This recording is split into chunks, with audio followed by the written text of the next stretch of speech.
I had other video ideas. Oh, there's cat hair on my spatula. Welcome to my kitchen. Hello. I can't remember how I start my videos. It's been a while. Hello. I'm Jess Wagstrom, professional dabbler, and today we are dabbling in cooking, I guess. Boba, figuring out your life while you're in quarantine. So as usual, I'm going to babble a little bit before I get into the recipe. So if you are not already a member of the Dabbler fam and would just like to skip ahead to the recipe, you can click nowhere. There's a timestamp. I'll put a timestamp. Skip all my nonsense. If you are a member of the Dabbler fam, you know who you are. How do you feel about the phrase Dabbler fam? Please tell me. I don't quite know how I feel. Wow! So I hope everyone's having just the loveliest pandemic. So it's been a while since the start of the year when I rededicated myself to YouTube, and then my life fell apart and then just continued to fall apart. It's starting to come back together. I'm starting to regain some motivation for doing YouTube. Had a few other video ideas, but this is the one I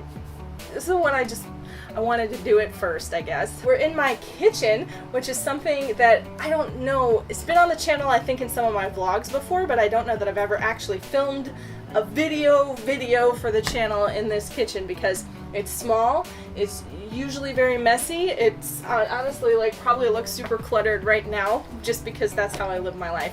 But this is the cleanest it's ever been since I have lived in this house consistently. I'm proud of myself for that, and as a reward I'm gonna film a cooking vlog.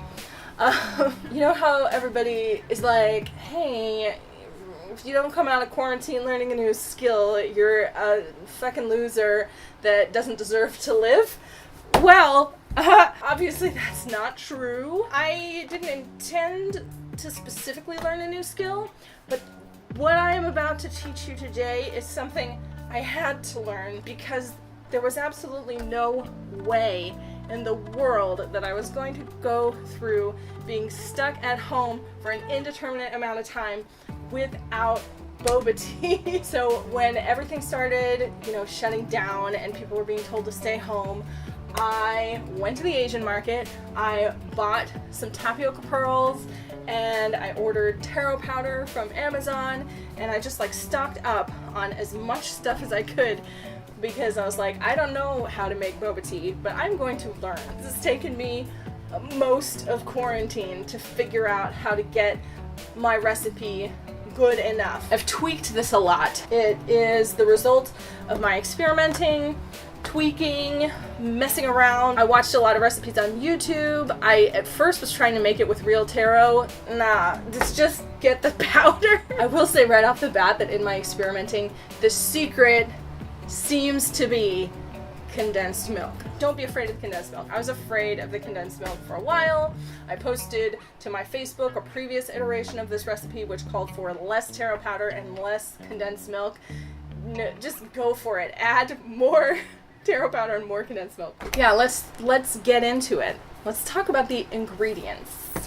Let's start with the tea. This is the tea that I'm using, Ahmed Tea English Breakfast. It's just a black tea. So at the beginning of this experiment, I bought a bunch of different kinds of black tea because black tea is the base tea for milk tea. Could this box be any noisier? And this one was my favorite. It has the strongest flavor and the best flavor of the teas that I tried. Granted, it's not like I tried every black tea in the world, so if you have a black tea that you love, you can definitely use that instead. This does come in tea bags. So my recipe uses tea bags, but if you have a loose leaf tea you like, you can probably figure it out, just brew it super strong. As you can see, I'm not about to run out anytime soon. This is a very important part of my existence right now. It's one of the only things bringing me any joy. Another thing you'll need is the taro powder. This is Q Bubble Premium Taro Powder, which I got on Amazon. It's like $15 for a pouch like this, and this is my second pouch, and I just started it after halfway through March, I think, is when I bought all of the ingredients originally, and now it's July. So it'll last a long time, even for someone like me who makes milk tea almost every day, if not every other day.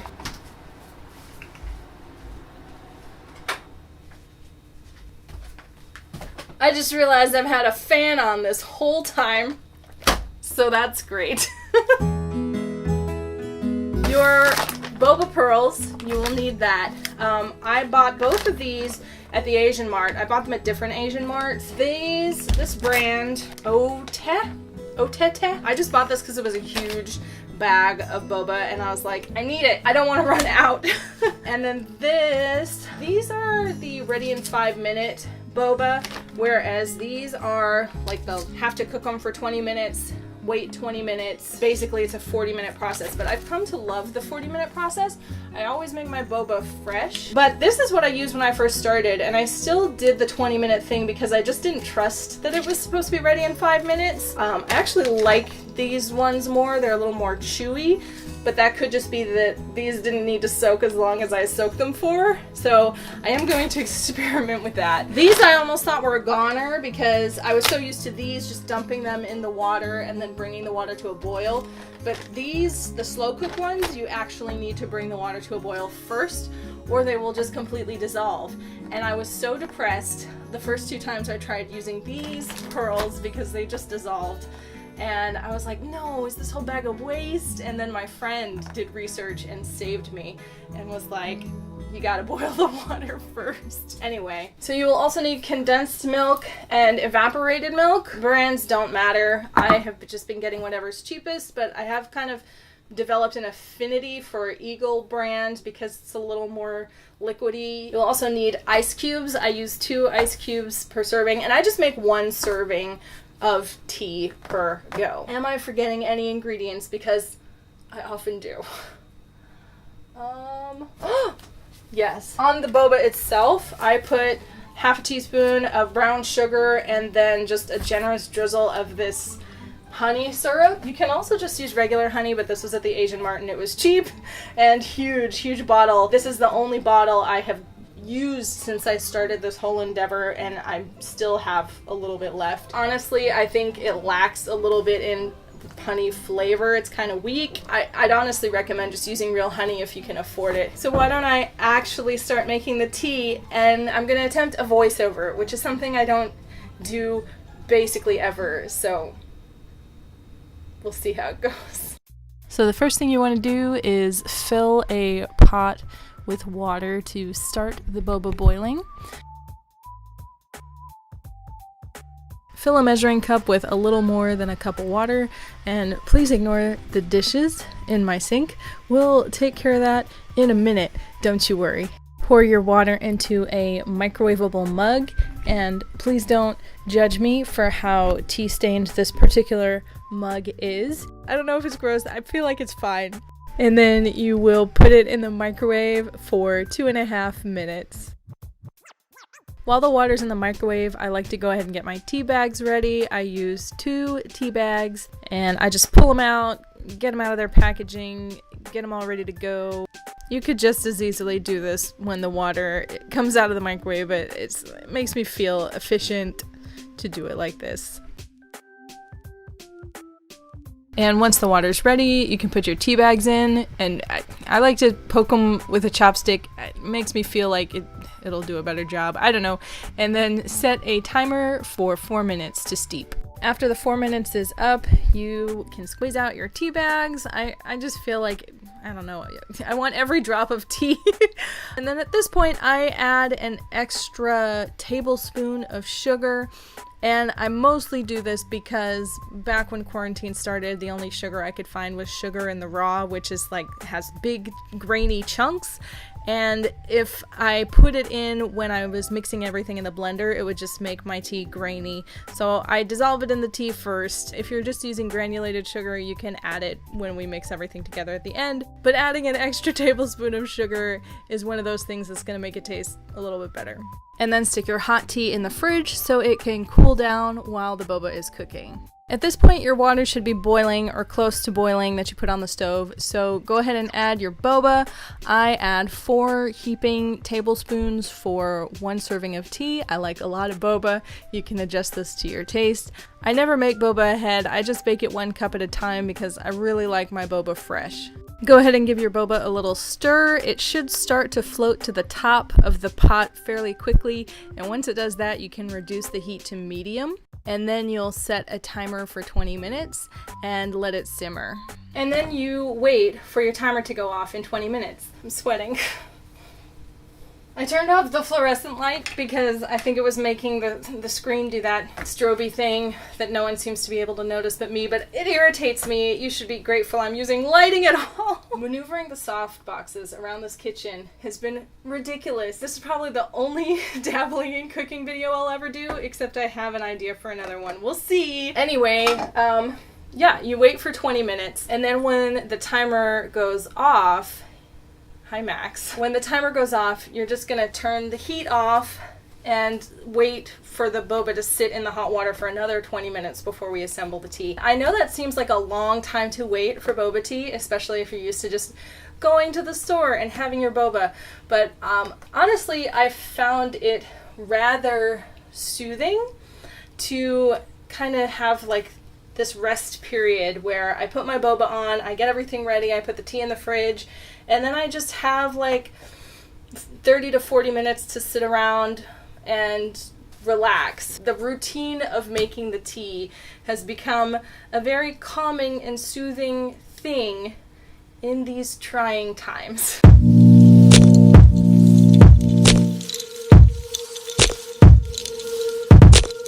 Another thing I found that I like to do while I'm waiting for my boba to cook is to just quickly deal with any dirty dishes that are in the sink. And since I make boba tea like every other day, there's usually not a ton to do, and it helps me actually keep my sink clean, which is amazing. And then I have a nice clean sink to strain the boba in when it is ready to go.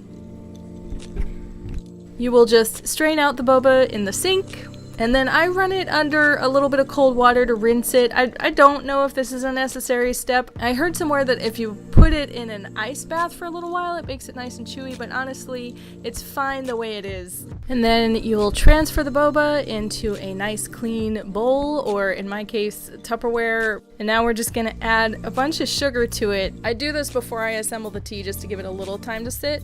But all I do is add a teaspoon of brown sugar. I lied at the beginning when I said half a teaspoon.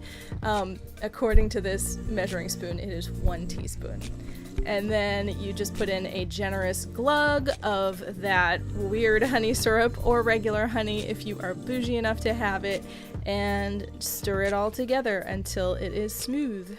And now we're going to blend all of our ingredients together. It could not matter less what type of blender you use for this. I start with the taro powder and add 4 tablespoons. I was only adding 2 tablespoons for a while, but it seems like with boba tea, more is more. I add it first because then it has a chance to kind of dissolve into the tea, whereas when you add it last, it clouds up as soon as you hit the blender or so. And then I add 2 ice cubes. I find that adding 2 ice cubes makes it cold enough and adds a little bit of texture without it being overly watery. And then I add a 1/4 cup of evaporated milk. I've heard people say that this makes it more creamy, though I've never actually tried it without the evaporated milk. And I have this little leftover drink bottle that I cleaned out, and now I use it to store my leftover evaporated milk. And now it's time for my favorite part, which is the condensed milk. You can see that I have used most of this can already. I just put some foil on it and keep it in the fridge, and it keeps just fine. And I don't have an exact measurement here. I just use one of these giant, huge spoons that... who needs a spoon this big, really, to eat? But I just get a big, huge glop out of it and put that in. It's better to add too much condensed milk than not enough. Like I said, this is the secret to making it taste good. So just however much you think you need, put in a little bit more. And that's everything in the blender. So then I will pulse it a few times to break up the ice cubes, and once I don't hear them rattling around anymore, I will just let it blend on medium for about 10 seconds. And now we're going to assemble the tea. I picked up these plastic cups from Target that hold the boba tea very nicely and are kind of the same shape as what you would get in a boba shop. They were only like $2 or $3, but I have found that lately I really enjoy putting my boba tea in a jar for the aesthetics. And this part's pretty self-explanatory. You're just gonna dump all the boba into the bottom of your vessel, and then you pour the tea in.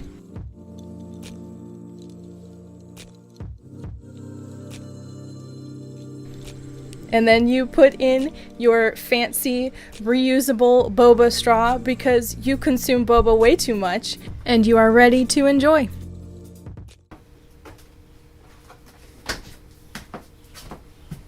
Put all your stuff back in the fridge. And that's it. You now have delicious, good enough boba tea.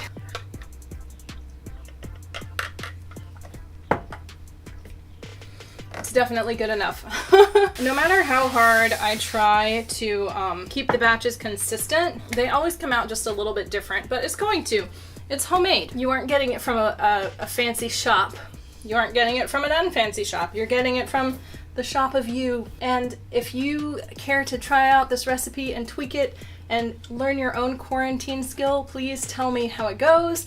I will link everything I can find in the description to where you can buy it. I would like to thank my beautiful and insanely patient patrons. Their names are on the screen right now. If you would like to be one of these people and get basically nothing in return except your name on the screen at the end of my videos and my undying praise and affection, you can find my Patreon link in the description below. I hope you found this at least somewhat informative or interesting. I don't know, I feel like my ass is really dragging and I'm not on my game right now, so who knows how this video is going to come out, but you know me, I've got to make just something to kick off being back on YouTube, and I have lots of video ideas, so hopefully I'll be making more, but I'm trying not to make very many promises because it turns out I'm not super great at keeping them. Are you learning a lot about yourself in isolation? I sure am. Anyway, I've been Jess Wagstrom, professional dabbler. Today we were dabbling in cooking / boba tea, but who knows what the next video could be about. I hope you're having an absolutely beautiful day and an absolutely passable quarantine, and I will see you the next time I make a video. Goodbye!